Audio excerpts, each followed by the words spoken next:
students. I am going to continue with the next part of the first chapter of chemistry of class 9th. In the last video I explained about chemistry, molecules, atoms, elements and atomicity. Now I am going to ahead with the same chapter. We know that when atoms or molecules of different elements combine, they form the molecule of a compound.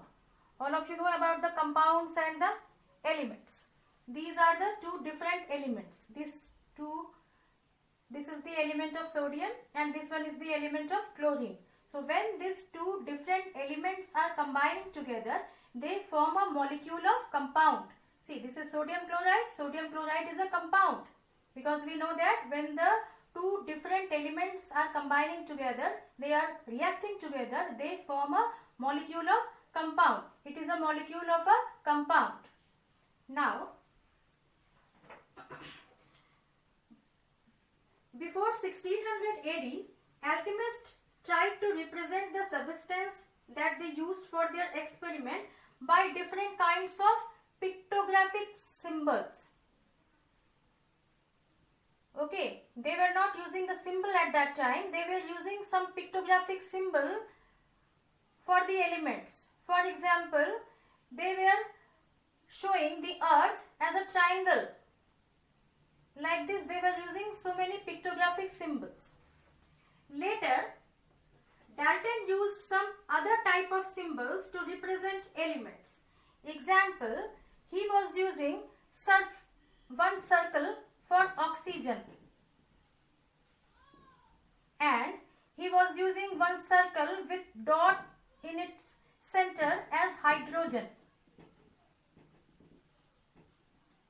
Later, John Berzelius suggested that the initial letter of an element written in capital should represent the particular element.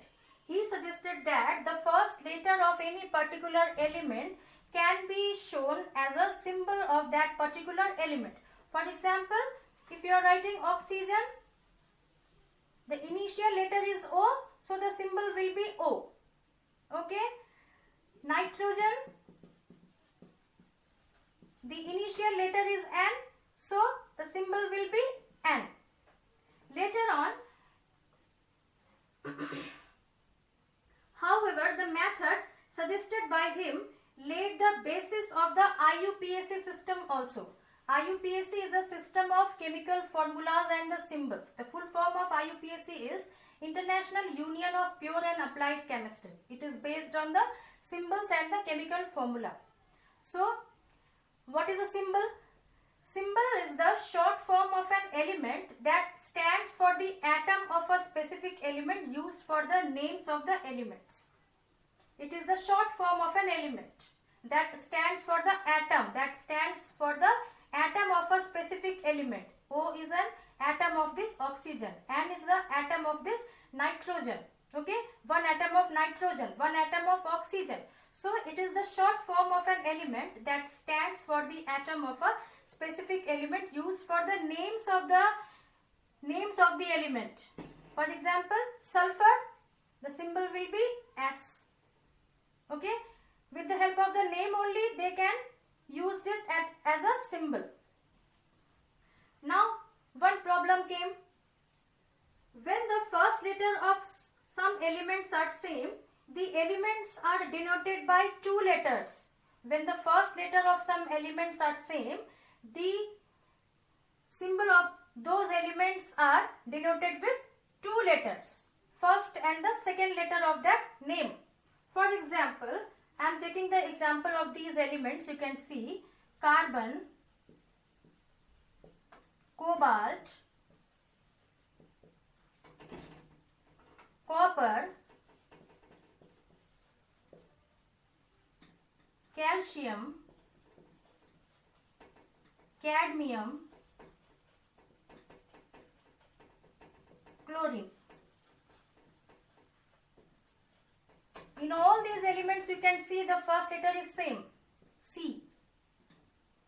All these elements are starting with the letter C. So what they did, they have taken the symbol of carbon as C. carbon was discovered first. Okay. Now for the cobalt, they have taken CO, first letter and the second letter. First letter always you have to write in capital and the second letter always you have to write in small. Now you can see cobalt and in copper, both the letters, first and second letters are same. Now again one problem came. So for the copper, they have taken the symbol from its Latin name. Okay, the Latin name of the copper is cuprum. So symbol they have taken Cu. From the Latin name, the symbol has taken. Now, next two elements you can see calcium and cadmium. Both the letters in these two elements are same, Ca and Ca. So for the calcium, they have taken Ca, but for the cadmium, they have taken the third letter, C and D. Okay, and for the chlorine, they have taken Cl. Now, be careful with the capital and the small letters. When you are writing C capital and O small, it will be cobalt. And when you are writing C capital and O also capital, it will be carbon monoxide. So I hope you understood about the IUPAC system, symbols and how the symbols were derived. Thank you so much.